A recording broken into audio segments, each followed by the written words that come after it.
ফিল্মৰ নতুন এটা ভিডিঅ'লৈ আপোনালোক আকৌ এবাৰ স্বাগতম। আশা কৰোঁ আপোনালোক সকলো ভালে আছে। আজি কি ধৰণে ট্ৰেড ল'ব লাগিছিলে তাকে আমি জানো আহক। আজি কৈছিলোঁ যে চাইডৱেজ থাকিব পাৰে, কোনটো জোনত থাকিব পাৰে একজেক্টলি সেই জেগাতে চাইডৱেজ আজি হৈ থাকিলে। ইয়াত চাব পাৰে এইডোখৰ জেগাতে আজি চাইডৱেজ হৈ থাকিলে। আজি আমাৰ ছুপাৰ লেভেলৰ কনচেপ্ট আৰু ফাৰ্ষ্ট 5 মিনিট কেণ্ডেলৰ লজিকৰ মতে এটাই ট্ৰেড অপৰচুনিটি পোৱা যায় আৰু সেইটো ট্ৰেড মই কেপচাৰ কৰিছিলোঁ।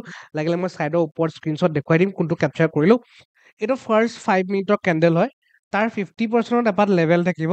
সেই লেভেল পাতক যেতিয়া মাৰ্কেট এবাৰ ওপৰলৈ গৈ তললৈ আহি ডাব্লিউ পেটাৰ্ণ বনাই ওপৰলৈ ব্ৰেক কৰিব নোৱাৰিলে, ইয়াত গৈ যাহা এইটো ৰিজেকশ্যন দেখুৱালে, তাত মই ডাউন চাইডে প্লেন আপ কৰিছিলোঁ। মোৰ কনচেপ্টটো আছিলে এটলিষ্ট প্ৰিভিয়াছ ডে ক্লজিঙৰ ওচৰলৈকে যাব লাগে আৰু একজেক্টলি যেতিয়া যাত ফাষ্ট মোমেণ্টাম আহিলে, প্ৰিমিয়াম অলপ উৰি গ'ল, অলপ বেছি জোৰছে মোমেণ্টাম দিলে, তাত মই এক্সিট লৈ ওলাই দিলোঁ। That was the last and only trade I have taken today. Approximately সেই একাউণ্টটোত জানো কিমান লগাই দিম চাই ল'ব আপোনালোকে, প্ৰফিট কিমান হ'ল তাত দেখি যাব। চ' ডেট ৱাজ ইট। সেইটোৱে আজি লজিকেল ট্ৰেড আছিলে, বাকী একো লজিকেল ট্ৰেড নাই। অলৰেডি কৈছিলোঁ যে চাইডৱেজ হ'ব পাৰে আৰু এই জোনটোৰ ভিতৰত আজি চাইডৱেজে হৈ থাকিলে। এইটো ব্ৰেক কৰিলে ওপৰলৈ, এইটো ব্ৰেক কৰিলে তললৈ ট্ৰেড, বাকী একো নাই। কাইলৈ কাৰণে কি হ'ব, ছেইম ছুপাৰ লেভেল যোনখিনি আছিলে কালি, কাইলৈও সেইখিনি একেখিনিয়ে কাম কৰিব। বাকী ভিডিঅ'টো দীঘলীয়া নকৰোঁ, লগ পাম এটা নতুন ভিডিঅ'ত। Till then keep trading.